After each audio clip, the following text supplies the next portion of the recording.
Konsep dasar manajemen strategi. Pendahuluan, berpikir strategik sebenarnya tanpa disadari dalam bentuknya yang sederhana telah ada dalam aktivitas yang dilakukan manusia normal pada umumnya. Ketika hubungan antara manusia berkembang menjadi semakin kompleks, alternatif yang harus dipertimbangkan dalam proses pengambilan keputusan juga semakin banyak. Hal ini juga terjadi dalam dunia bisnis. Pengertian strategi. Kelompok pertama menyatakan bahwa strategi adalah filosofi dari perusahaan. Kelompok kedua yang cukup besar mengatakan atau mengartikan strategi sebagai mission statement. Kelompok ketiga mendefinisikan strategi sebagai statement yang spesifik tentang competitive advantage dan keunggulan bersaing.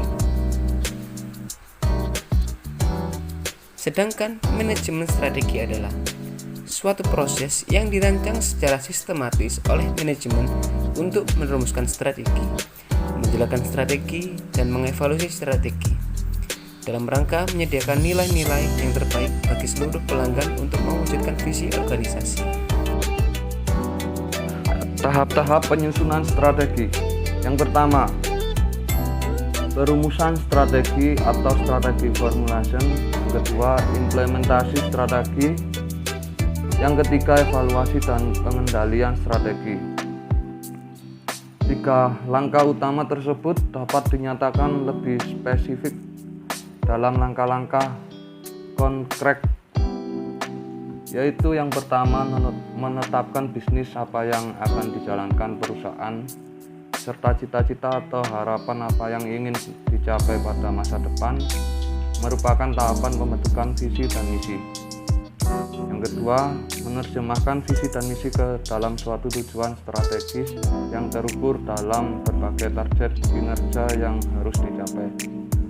Yang ketiga, menyusun strategi yang tepat untuk tujuan dan target. Yang keempat, menjalankan implementasi strategi yang terpilih dan melakukan berbagai keputusan teknis dengan efisien dan efektif. Yang kelima, melakukan evaluasi terhadap kinerja dan jika perlu melakukan berbagai penyesuaian terhadap arah, tujuan strategi, dan pelaksanaannya sesuai dengan situasi terbaru yang dihadapi perusahaan. Perumusan strategi merupakan proses penyusunan langkah-langkah ke depan yang dimaksud untuk membangun visi dan misi organisasi, menetapkan tujuan strategis dan keuangan perusahaan, serta merancang strategi untuk mencapai tujuan tersebut dalam rangka menyediakan customer value terbaik. Menetapkan visi, misi, dan objektif.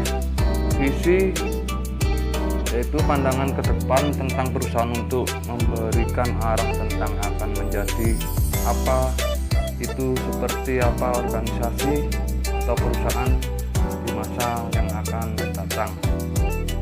Misi adalah penjabaran dari visi secara spesifik, menekankan tentang produk yang diproduksi, pasar yang dilayani, dan hal-hal lain yang secara spesifik berhubungan dengan bisnis. Objektif lebih kepada penetapan target dan sedapat mungkin terukur. Visioner atau orang-orang yang memiliki visi dapat melihat lebih jauh dari apa yang ada dan apa yang dapat terjadi. Misalnya, Bill Gates dari Microsoft dan banyak juga penerapan-penerapan lainnya di Indonesia. Contoh-contoh pernyataan visi yaitu, kami yakin bahwa tanggung jawab kami adalah para dokter, perawat, serta pasien, juga terhadap para ibu dan pihak lain yang menggunakan produk dan jasa kami. Produk utama Amax adalah molybdenum, batu bara, biji besi, tembaga, timah, seng, minyak, dan gas alam. Kami memiliki komitmen untuk meningkatkan jasa kesehatan di seluruh dunia. Komponen-komponen pernyataan visi. Nomor 1, jenis produk atau jasa dasar yang akan ditawarkan. Nomor 2, pasar atau kelompok pelanggan utama yang akan dilayani. Nomor 3, teknologi. Nomor 4, pandangan utama perusahaan mengenai kelangsungan hidupnya melalui pertumbuhan dan profitabilitasnya.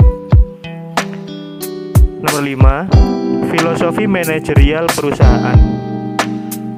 Nomor 6, citra publik yang diinginkan oleh perusahaan. Nomor 7, konsep diri yang harus dimiliki oleh para pihak terkait dengan perusahaan. Visi global. Globalisasi merupakan sebuah fenomena yang cukup kompleks. Proses untuk menjadi perusahaan global juga menjadi hal yang tidak kalah kompleksnya. Tuntutan akan visi global tentu saja tidak terlepas dari fenomena globalisasi tersebut.